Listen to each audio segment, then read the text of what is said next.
Shalom semuanya. Yeay. Perkenalkan saya Grace Natali. Saya waktunya cuma 15 menit ya, jadi saya akan coba ngomong dengan sangat cepat. Karena kayaknya banyak yang pengen disampaikan dan ngomong soal politik itu kan menurut survei, kalau ditanya soal politik buat anak-anak muda itu kayak planet. Jadi anak-anak mudanya ada di bumi, politik itu di luar planet. Di luar planet bumi maksudnya, jadi jauh banget. Nah, kalau teman-teman minta pendapatnya kalau dibilang apa pendapat kamu soal politik, satu kata yang paling duluan muncul di kepala apa ya? Scary, kotor,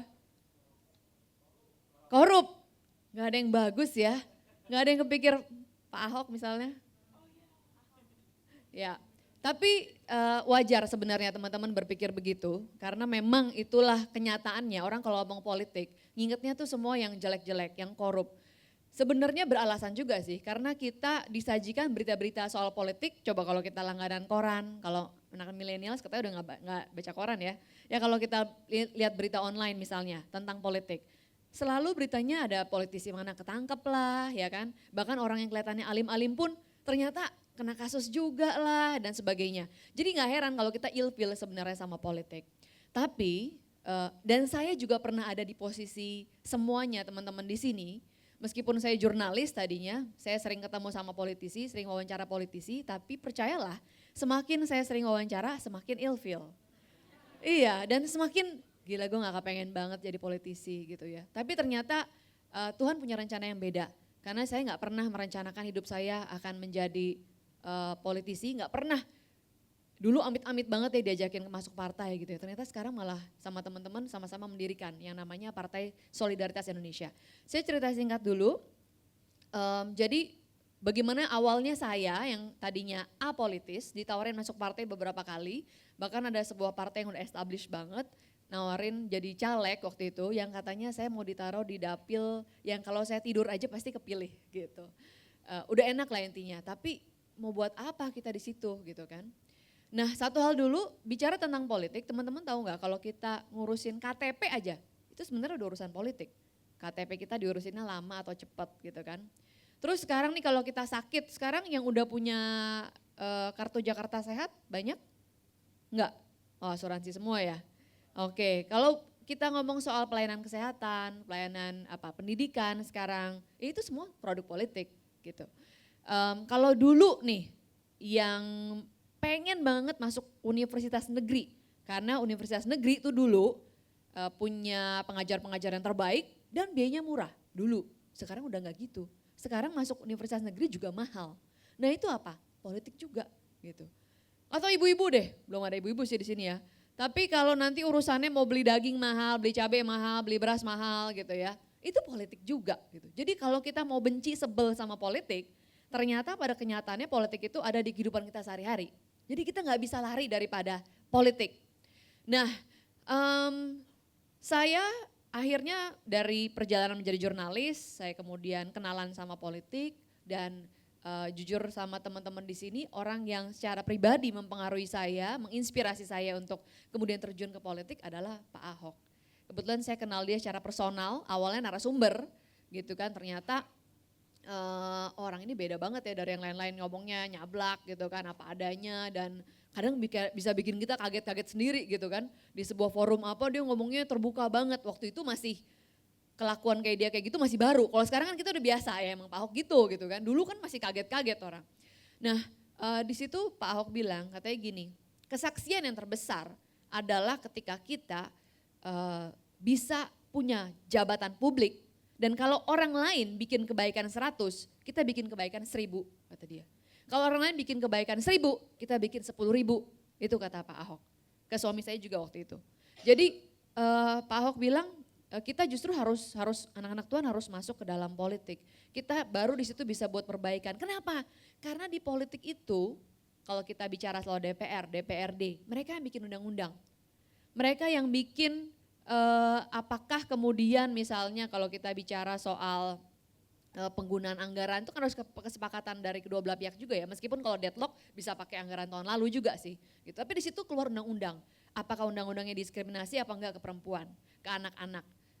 Apakah sudah cukup baik atau enggak tuh undang-undang macam-macam lah ya. Undang-undang tentang rokok, tambang dan sebagainya. Name it.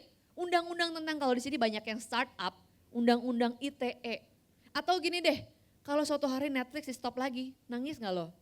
Gitu kan. Ini tuh juga produk undang-undang. Gawat kan kalau menterinya tuh nggak ngerti gitu ya Netflix tuh apa, udah gitu dia denger aja kata masukan-masukannya mungkin yang ngaco bahwa Netflix itu apa nih, terlalu banyak pornografi bla bla bla dan sebagainya. Jadi semakin banyak orang yang nggak ngerti tapi duduk di pembuat kebijakan, rusak negara kita.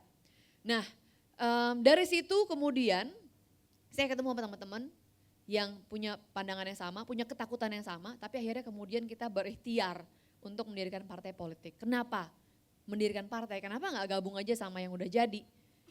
Yang udah jadi, yang ada saat ini, namanya partai udah jadi ya. Kan kalau kita udah ada suatu lembaga yang jalan dalam waktu yang lama, pasti udah ada values, udah ada culture yang kita udah nggak bisa ubah, ya enggak? Kalau orang nih mau daftar caleg tuh ngomong-ngomong calon legislatif ya. Legislatif itu maksudnya nanti untuk jadi DPR. Nah untuk mau daftar jadi calon legislatif nih, ada namanya uang formulir. Ini ada betul ya? Ada yang pernah ngalamin mungkin atau tahu? Betul, itu kenyataannya seperti itu, uang formulir.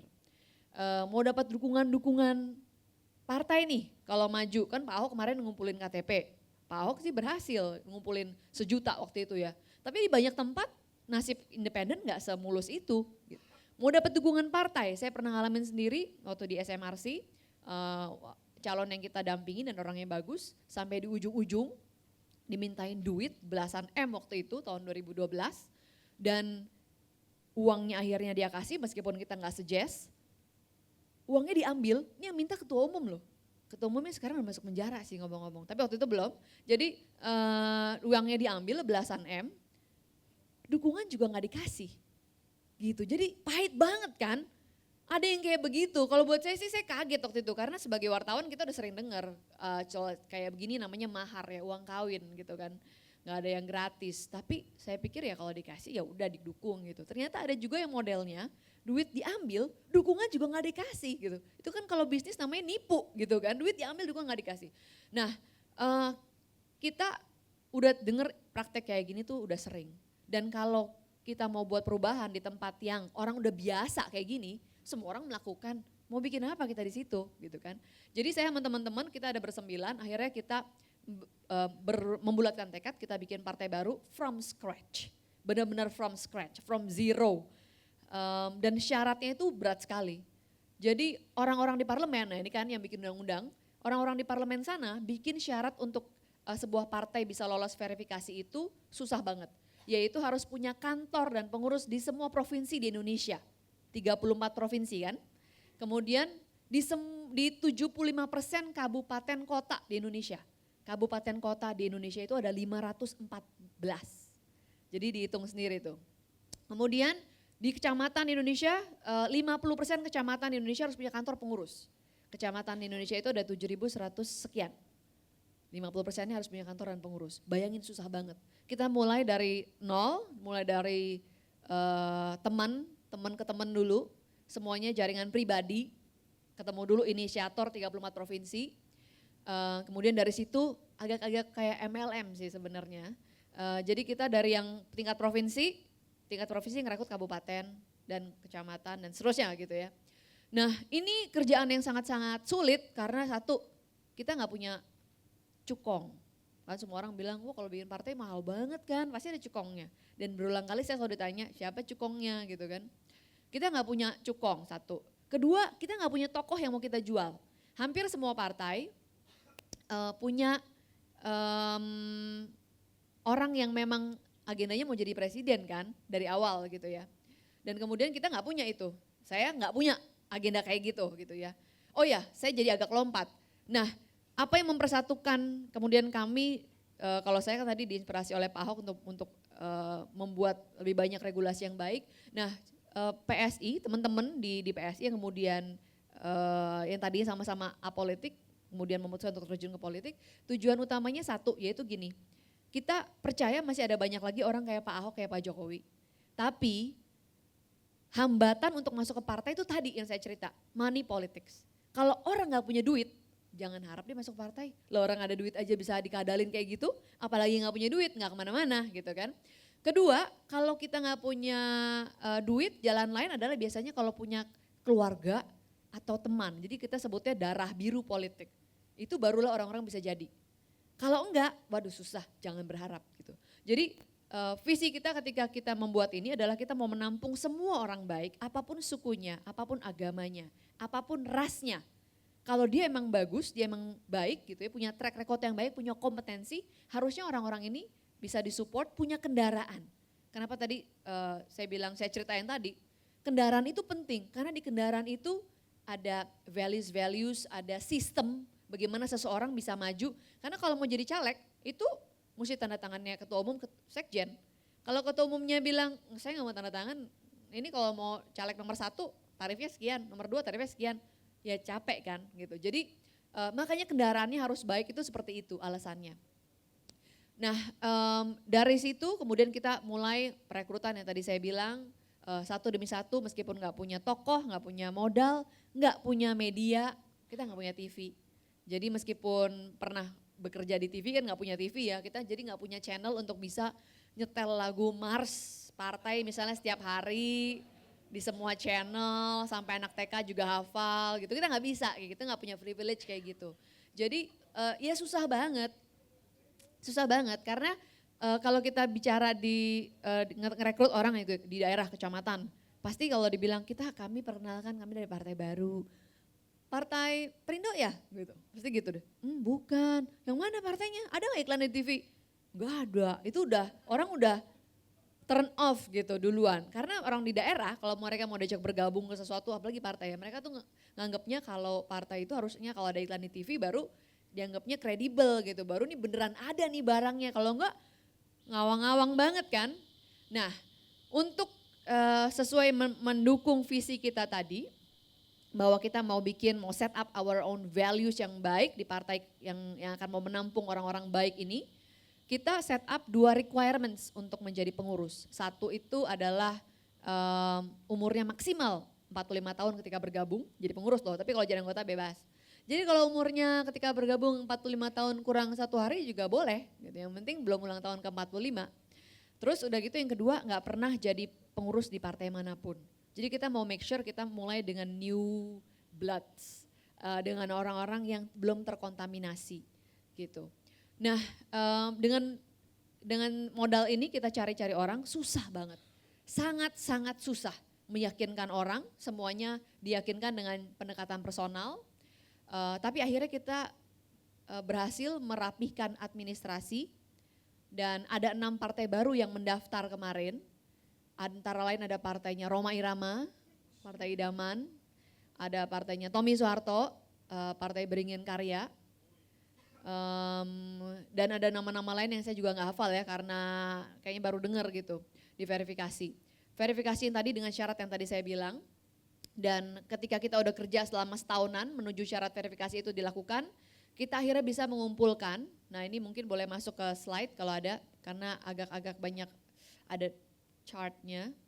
Kita berhasil mengumpulkan 75% pengurus kami itu umurnya 17 sampai 32 tahun. 75%. Ya, ini boleh di skip, nah itu dia. 42% perempuan, tadi itu yang merah dan yang kuning, 34 dan 41, 75% itu umurnya jadi 17 sampai 35 tahun. Yang umurnya yang biru itu, ya umur yang lebih tua malah lebih sedikit ternyata. Jadi banyak banget millennials kalau lagi rapat kumpul-kumpul gitu ya, lahirnya pada tahun 90-an gitu. Jadi masih banyak yang masih kuliah, yang baru lulus, yang baru cari kerja. Nah profilnya kayak gitu, kita berhasilkan anak-anak muda semuanya. Ngerti soal politik? Ya enggak, orang syarat-syaratnya belum pernah jadi pengurus ya kan. Tapi semangatnya luar biasa, idealismenya masih sangat-sangat tinggi. Mereka bisa tuh jalan dengan nggak nanyanya tuh kalau nggak ada duit nggak jalan gitu. Dan ini udah saya alamin beberapa kali. Waktu itu kita pernah bikin rapat di Maluku Utara. Kalau teman-teman ke Maluku Utara mendaratnya itu dari Jakarta di Ternate. Dan teman-teman datang dari luar-luar pulau. Ada yang 2 malam perjalanan nyambung-nyambung kapal perahu kita mau rapat minggu pagi, terserah deh kamu naik apa, nginep di mana, pokoknya kita mau rapat minggu pagi. Datang tuh, ada yang profesinya guru, coba udah guru di pulau terpencil, gajinya berapa? PP dia butuh 500.000 dan kita nggak bawa uang untuk mereka. Kita nggak bilang datang ya, ntar transport kamu saya ganti. Kita nggak bilang begitu. Tapi mereka mau datang rapat dan waktu itu kita berhasil ngumpulin uang sebenarnya terpengganti transport 300.000 seorang. Tapi kita nggak bilang. Dan mereka nggak tahu kita bawa uang itu. Setelah selesai rapat baru kita bilang teman-teman kita ada uang sedikit nih. Tapi ternyata kan ada yang PP 500.000 berarti kan minus 200.000. Kita distribusi silang ya. Jadi kalau untuk temennya yang kalau paling deket tuh Ternate Tidore itu cuma 15.000 ya kamu subsidi temenmu ya. Nggak apa-apa tuh mereka mau kayak gitu. Sementara yang lain kita pernah kecolongan. Kemasukan satu orang yang udah malang melintang di partai. Yang ada pertanyaan itu nggak jauh-jauh dari duit aja. Ini kalau kita kan anak muda kan nggak punya duit. Kalau nggak ada duit nggak bisa dong kita. Udah capek gitu. Sementara anak-anak muda tuh yang lain mikirnya tuh gimana nih kita mau meyakinkan orang. Anak-anak muda harus justru jangan apatis gitu kan. Mereka saling sharing gimana meyakinkan orang, gimana deliver the ideas gitu. Lebih ke problem solving. Nah sampai di situ PR kita belum selesai, kan kita mesti dapat kantor kan. Tadi pengurus sudah beres nih, dapat kan 75% tuh di bawah 32 tahun, 42% perempuan. Nah kemudian kantor dari mana? Teman-teman bayangin kalau ribuan kantor tuh harus kita bayar sewanya, saya sih nggak punya uang sebanyak itu. Dan saya juga mau bawa proposal kemana gitu minta pinjaman uang sebanyak itu atau donasi. Jadi akhirnya kita punya ide teman-teman gimana kalau kita minta kontribusinya untuk rumahnya dipinjamkan secara gratis tanpa bayar uang 1 sen pun. Pertama-tama ini kita pikir ini ide yang gak mungkin banget untuk dilakukan karena di mana-mana partai lain pada bayar sewa gitu kan. Ini udah dia gak pernah lihat bentuknya, hanya gagasannya. Dia juga masih ada yang kuliah kan, baru lulus kuliah. Di Indonesia orang kalau udah nikah aja masih banyak yang tinggal sama orang tua kan. Apalagi yang baru lulus baru mau nyari kerja atau masih kuliah, pasti dong tinggal sama orang tuanya, masih gitu kan. Nah PR pertama teman-teman nih, jadi setelah mereka kita yakinkan untuk jadi pengurus, mereka kita minta untuk papa, mama, boleh nggak rumahnya dia di kantor partai. Partai apa? Partai baru. Bayar berapa? Nggak bayar. Kayaknya gimana coba ya kan. Tapi ternyata bisa teman-teman. Dan hampir 100% kantor-kantor kami di level kecamatan itu pakai rumahnya teman-teman pengurus. Di mana memang persyaratannya 2 kali 3 meter aja boleh jadi kantor. Gitu, jadi jangan ngebayangin kantornya yang gede-gede, enggak. Kalau persyaratannya kecamatan tuh 2 kali 3 meter. Cuman kan sempat bapak ibunya yang ini dong, ada yang bapak ibunya misalnya partai lain. Ini rumah gue aja gak buat partai gue, ini malah anak gue mana partai gak jelas, belum pernah denger segala macam. Kemudian ada juga yang, lah gimana dong bapak kan suka sarungan di rumah. Ntar kalau ada orang kan namanya kantor partai ada orang yang datang dong, gimana? Ya, jadi kita mesti ngasih tahu tuh ini cuma dipakai kantornya pada saat mau verifikasi aja, ntar ada petugas dari KPU datang bla bla bla. Ntar kalau udah nggak ada yang datang lagi pak bisa sarungan lagi dan sebagainya gitu kan. Dijelasin, itu PR loh untuk ngejelasin. Nah teman-teman kenapa kita minta partisipasi? Ada alasannya. Menurut kami politik di Indonesia itu jadi kotor karena segala sesuatu tuh serba money politics. Segala sesuatu dibayar dengan uang. Coba tiap kali kita dihadapkan pada pemilu kada, milih gubernur, kabupaten, bupati, wali kota, milih caleg. Itu kan semua pada unjuk, tiba-tiba jadi dermawan semua kan. Ambulans gratis, sembako murah. Udah gitu peraturan kita juga sayangnya masih abu-abu. Katanya nggak boleh kan bagi-bagi gratis tuh nggak boleh. Tapi kalau ngasih beras, minyak, gula apa segala macam bayar cuma 5.000 boleh. Gimana itu? Gitu kan? Peraturan abu-abu banget terjadi di kemarin di Pilkada DKI juga seperti itu. Gitu. Dan orang-orang kita jadi terbiasa. Ini kalau ada pemilihan nih, datang nih calon. Masyarakatnya udah kebiasaan untuk minta. Minimal kaos, ya kan? Minimal apa? Ya nggak ada sih dalam survei-survei jarang ya yang berani minta mentah gitu ya. Cuman proposal bangun ini, bangun itu, sakit, sekolah, apa segala banyak banget. Jadi mentalnya tuh tiap kali lihat politisi apa? Minta. Padahal belum tentu orang itu punya duit. Yang Pak Ahok bilang benar banget, saya ini mau daftar jadi pelayan masyarakat. Harusnya kalian yang bayar dong untuk lagi racing fund gitu ya. Harusnya yang bayar kalian dong, saya kan mau melamar jadi pembantunya kalian gitu kan. Nah persis seperti itu ide yang kita tangkap dan kita coba membalik, mau mencoba mengedukasi publik bahwa kalau kita mau melihat ada perubahan di politik Indonesia, kita harus merubah mindset. Bahwa kalau kita percaya orang ini bagus, kita percaya ada sesuatu yang layak didukung, kita harus yang support, bukan kita yang tangannya minta-minta. Ini bikin orang yang mau jadi politisi, mereka minjem duit, cari pinjaman karena mau buat bagi-bagi gitu kan, gayanya supaya banyak orang yang milih. Iya kalau punya duit, kalau enggak ngutang. Kalau kepilih oke, kalau enggak jadi gila. Ada beritanya lari-lari telanjang keliling kampung, itu masuk TV pernah.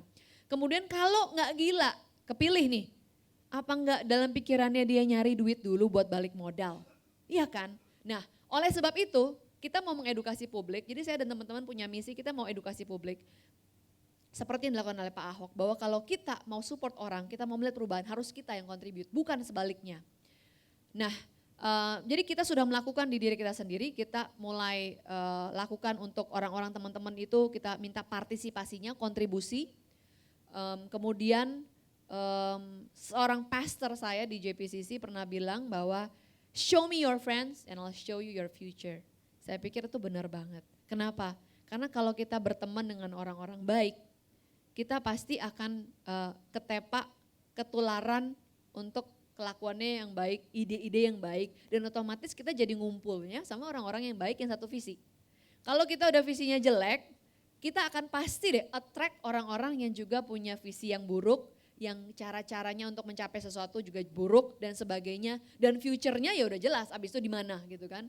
Pakai baju jaket oranye gitu. Jaket oranye tahu nggak? KPK, jaket oranye. Oke. Nah, jadi kita mulai dengan melakukan itu dan 2 tahun ini sudah hampir 3 tahun kita jalani, bulan Oktober November nanti genap 3 tahun. Kemudian dengan modal seperti itu ketika diverifikasi tadi saya cerita ada 6 partai baru yang daftar kan, ada Partai Idaman dan lain-lain. Ternyata kemudian yang lolos satu-satunya adalah PSI yang isinya anak-anak culun bau kencur semua. Yang gak pernah, iya thank you. Isinya anak-anak gak pernah punya pengalaman, cuma punya idealisme, punya semangat, pengen bikin perubahan dan ternyata kita jadi lolos satu-satunya. Sekarang kita menghadapi verifikasi lagi tahun ini. Jadi untuk menjadi partai peserta pemilu itu ada 2 syarat. 1 dapat badan hukum dari Kemenkumham, which is kita udah lewat. Kedua syaratnya verifikasi KPU. Di mana syaratnya sama dengan Kemenkumham, cuma ada tambahan anggota. Nyari 1000 atau 1/1000 dari jumlah penduduk di sebuah kabupaten kota. Kita udah mau beres. Jadi mohon doanya agar ini bisa lolos. Dan teman-teman kalau kita lolos, yang sekarang sedang kita lakukan adalah kita mau buka open recruitment. Jadi seperti yang tadi sudah saya bilang, visinya adalah kita mau attract sebanyak-banyaknya orang baik. Sebanyak-banyaknya orang kayak Pak Jokowi, kayak Pak Ahok, kayak Pak Ridwan Kamil, kayak Bu Risma, kayak Pak Nurdin Abdullah di Bantaeng. Kita mau open recruitment, gak usah pakai mahar, gak usah pakai bayar apapun. Gak perlu tanda tangan ketum dan sekjen yang bayarnya sekian untuk dapat caleg nomor 1. Kita mau bikin persyaratan yang jelas, syarat akademik, psikotes mungkin ya agar jangan ada orang yang terganggu yang kemudian mendaftar. Terus kemudian iya dong, kemudian tes narkoba. Kemudian kita bikin panel juri. Panel jurinya ada tentunya ada dari kami sebagai organisasi. Kita mengajak juga teman-teman ICW, Komnas HAM. Jadi biar kelihatan track recordnya bersih apa enggak nih orang-orang yang daftar. Kita akan buka rekrutmennya di semua platform media sosial. Kemudian penyaringannya juga akan terbuka. Jadi orang tahu nilai-nilai orang-orangnya yang lolos mana yang enggak yang mana. Dan kemudian nah ini dia soal nyalek itu kan kita selalu bicara tentang duit yang banyak. Karena lagi-lagi nih Indonesia setengah penduduknya itu SD atau di bawahnya masih kayak gitu. Jadi jangan heran kalau politik di Indonesia itu mahal. Kenapa? Karena orang-orang kalau pendidikannya rendah mereka kerjanya apa? Kebanyakan sektor informal ya enggak? Kebanyakan sektor informal itu kebanyakan ini buruh gitu kan, yang mereka tidak terekspos dengan baik dengan informasi, mereka pasti nggak ngerti Twitteran gitu kan. Sekarang sih Facebook udah masuk desa, tapi ya gampang mungkin termakan informasi yang nggak benar kan, penyaringan informasinya nggak baik. Jadi yang bertempur adalah semakin banyak spanduk, semakin banyak poster itu yang menang. Nah Untuk menyikapi itu, ongkos-ongkos sosialisasi, kita mau bikin crowdfunding. Jadi kita bikin crowdsourcing dan crowdfunding. Calon-calon dari masyarakat yang menilai, yang bisa ngasih nilai juga masyarakat, kita mau bikin salah satu persyaratannya masih digodok, antara lain misalnya dia mesti bikin vlog, terus udah gitu tetangganya dia yang tinggal sebelah rumahnya harus juga bikin testimoni tentang dia. Kalau tetangganya aja nggak bisa ngomong yang positif tentang dia, kenapa harus kita terima gitu kan, tetangga yang lihat kelakuannya setiap hari. Nah udah gitu kita juga mau bikin crowdfunding dengan berbagai platform, kita pernah coba pakai kitabisa.com and it works well, tapi kita mau ngajak orang-orang untuk merubah pola pikir. Kalau sekarang kita setiap kali ke mall, nonton bioskop, makan di kafe paling nggak habis 100.000, ya nggak sih? Kalau masa sih dengan uang yang sama kamu nggak mau support kalau lihat ada orang baik nih, kayak Pak Ahok misalnya, atau siapapun anak-anak muda di sekitar kamu yang nanti daftar, kelihatan kan nanti profilnya, gue tahu nih orang ini baik nih, dan harusnya dia kalau jadi pembuat kebijakan pasti oke. Masa sih dengan uang yang sama yang kamu pakai buat nonton itu kamu nggak mau support orang ini? Itu yang akan kita lakukan starting this year setelah lebaran. Jadi kita mau ajak sebanyak-banyaknya orang. Nah hari ini saya diundang berbicara di sini, saya tahu nggak semua orang punya calling jadi politisi. It's hard, apalagi setelah kita lihat apa yang terjadi pada Pak Ahok. Tapi saya punya kesempatan menjenguk Pak Ahok 2 minggu lalu di Makobrimob dan dia terlihat sehat, puji Tuhan. Tidak kurang semangat meskipun tentu ya agak sedih juga ya sekarang dia terkungkung dan dia bilang setiap kali dia inget dia ada dalam tahanan dia hatinya nggak enak sampai-sampai sempat dia minum obat sininya sampai panas kata dia, tapi dia nggak kurang semangat begitu. Jadi menurut saya apa yang sudah Pak Ahok alami justru harusnya jangan membuat kita takut, justru kita harus maju lagi, kalau enggak pengorbanannya Pak Ahok akan sia-sia. Tapi lagi-lagi nggak semua orang punya calling ini. Dan apa yang mau saya sampaikan di sini adalah saya tahu panggilan teman-teman mungkin beda-beda. Nggak semua orang terpanggil jadi pembuat kebijakan, apalagi jadi gubernur dan wali kota dan bupati. Tapi ada banyak bidang di mana kita semua bisa kontribusi. Nanti kalau teman-teman lihat ada orang-orang yang bagus yang layak didukung, please help. Itu juga kontribusi. Dan banyak hal yang bisa dilakukan, misalnya sosialisasi, bikin Jakarta smart city, misalnya mikirin apps. Udah ada teman-teman yang bikin apps keren kayak kawal pilkada, mata rakyat, itu udah keren banget appsnya supaya pemilu itu bisa bersih. Nah pakai dong, itu juga bentuknya kontribusi. Jadi apapun bidangnya teman-teman, semua orang di ruangan ini bisa berbuat sesuatu. Karena politik itu ternyata dekat sama kita. Dan kalau kita nggak peduli, maka yang mengisi adalah orang-orang yang punya agenda-agenda negatif, yang mau nyari proyek, yang mau bikin rusak negara ini dengan gerakan-gerakan intoleransi yang sekarang kita lihat. Kalau kita diam aja, maka kita nggak akan melihat Indonesia jadi lebih baik dan itu juga adalah tanggung jawab kita. Jadi itu aja yang saya ingin sampaikan, silahkan mungkin dipikirkan ya talentanya masing-masing ada di mana, tapi ada ruang untuk semua orang berkontribusi. Sekian. Thank you Grace.